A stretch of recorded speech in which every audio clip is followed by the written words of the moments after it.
Okay, so Anthropic just released a brand new AI model called Fable 5. So they have models like Claude Haiku and then Sonnet, Opus, and then Fable is basically something that is higher than the Opus model. So apparently this is a Mythos-class AI model that Anthropic have made safe for general use, because previously the Mythos model was introduced as an AI model that is very good at finding some security vulnerabilities in a project. So that's why they're not releasing the model to the public. But now we have a more tame version of the model, I suppose.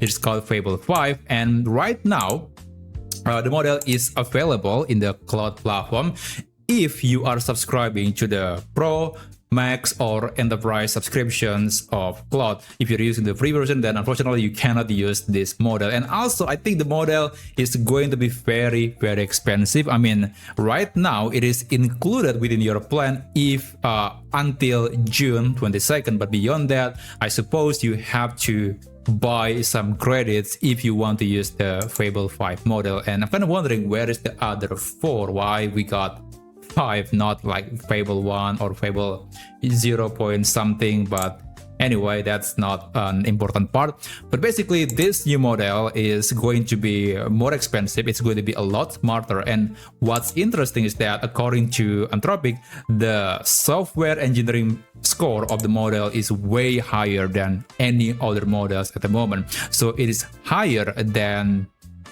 Claude Opus, it is higher than GPT, it is even higher than Gemini 3.1 Pro. And as you can see here in the Trust Me Bro benchmark, it is basically outperforming all the models that we have right now, at least in almost all areas. So it's very interesting, and I only got access to this model in, just less than 30 minutes ago, so I actually never tried the model, but I do have a few things that I want to try in this video. So this is going to be my first time trying the Fable 5 model, so let's see how it goes. So the first task that I'm going to assign to Fable 5 is rebuilding a UI from a screenshot. That is going to be very interesting. Now, I want to try a UI of maybe Windows 11. So I want to check the Windows 11 screenshot. I think this is a good one. Okay, I think I'm going to copy this. All right. So please rebuild this screenshot as a UI that I can open on the web, actually on the browser. Sorry about that. So yeah, I'm going to use Fable 5. Let me see the reasoning. Okay, there is effort, there is low, medium, high, extra, and then max. I think the max is even more expensive. I mean, Fable alone is already very expensive, so I think I'm going to use the high version. Let's see if it can do something. Now, while it is still creating the UI, I guess I'm going to start a new chat again in Claude. And the next task that I want to do is creating a 3D Flappy Bird video game. So it is actually a thing that I have tried on several models and they're not very good, but let's see if Fable can excel at creating a video game. So I want you to create a web-based Flappy Bird video game, but 3D, and I want it to look pretty and playable. Flappy Bird, not board. Sorry about that. Alright, so send a message. And then lastly, this is very interesting. I want to see if it can find a contradiction or a loophole. So basically, I have downloaded the terms of service of Perplexity AI and also the privacy policy of Perplexity AI. It is a very long document. I'm going to tell Fable 5 to find some contradiction or loophole in that in this document. So let's see if we can do that. I want you to find some contradictions or loopholes inside of these documents and just tell me briefly. And I want to make sure that your answer can be understood by everyone. Okay, let me just send a query. I think it's going to be a very slow AI model. Opus is very slow, so I would imagine that Fable is even slower. So I'm not going to bore you. I'm going to just skip a while and show you the final result. Okay, so it is actually faster than I expected. So it was able to rebuild this Windows 11 screenshot as an interactive web UI. So let me just download that file. And I'm going to open that in a browser, and this is the result. Well, that looks pretty good. I mean, it is not exactly functional, but the goal is to make or to create a UI. Okay, so the background looks like this. It's not even close, but at least the menu, the start menu, looks very similar. Now, this result is nothing if we have no context to compare it against. So I actually started a new chat again, but it is using the Opus model, Opus High model. I'm providing the same instruction and also the same request, the same picture here, and I enable the incognito chat, so it's not going to copy or see the recently created chat. So it's going to be hopefully from the model itself. So I'm going to download this, and okay, I cannot download that. Okay, I'm going to open that via the artifacts right here. So this is the result. Oh, there you go, finally.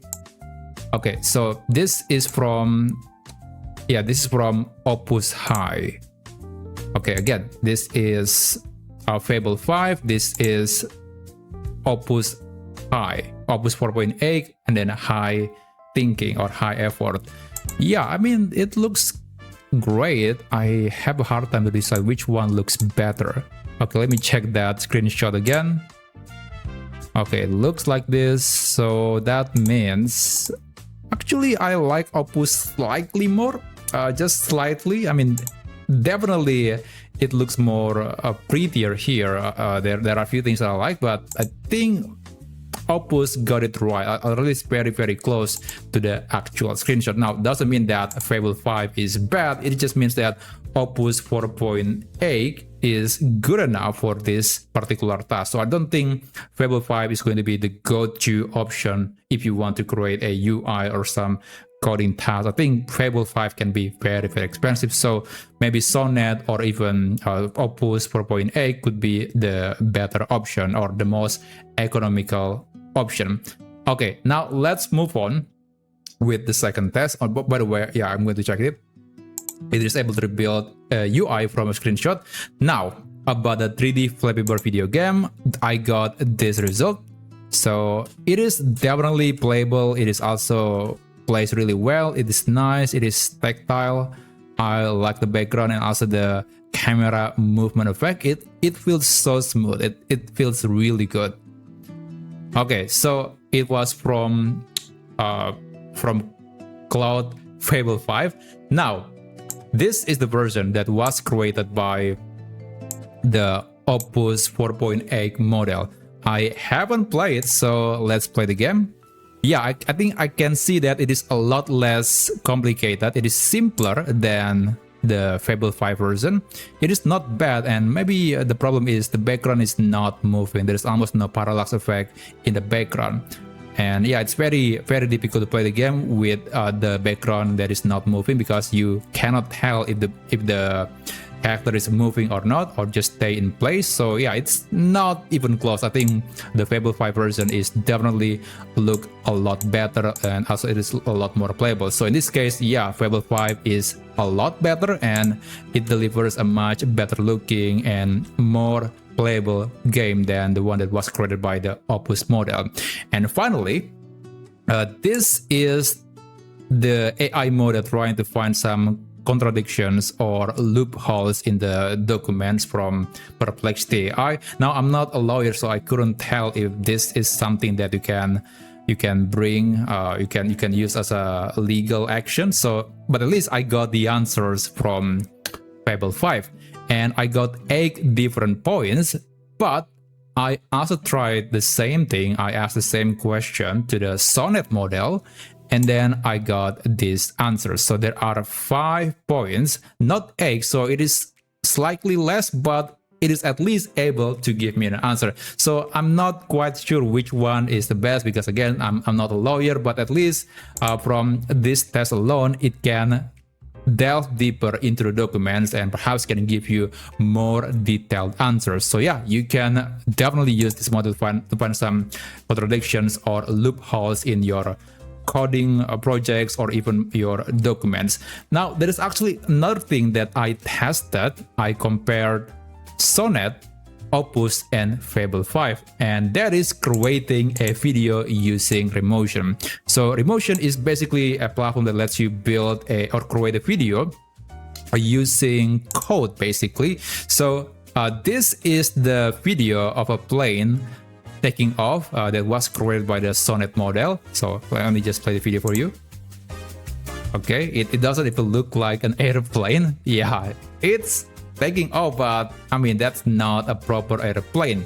Now, this was created by Opus with high effort, and the visual is not much different in my opinion, and also the plane just slightly improved, but it just looks really bad. So yeah, this is from Opus. It's not much different from the Sonnet model.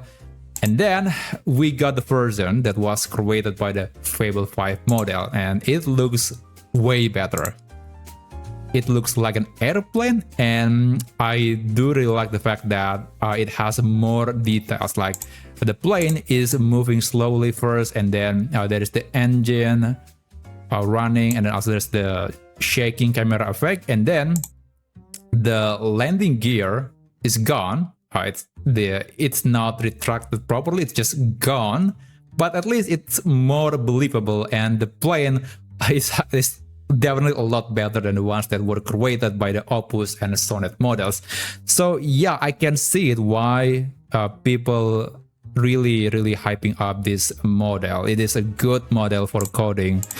It is also scoring a lot higher than other models. It is better than Opus, it is better than GPT 5.5 and also the Gemini Pro model. So this could be a new standard for some coding and agentic tasks using AI. And perhaps the only problem right now is the model is very expensive, and also at the time being it is only for it is until June 22nd, and beyond that I suppose you have to pay some credits if you want to continue accessing and using the Fable 5 model in the cloud platform. But regardless, that's basically my testing with the Fable 5 model, and yeah, it's an amazing model, it's exciting, and I cannot wait to see how other AI companies would respond to this emergence of a very scary AI model from Anthropic.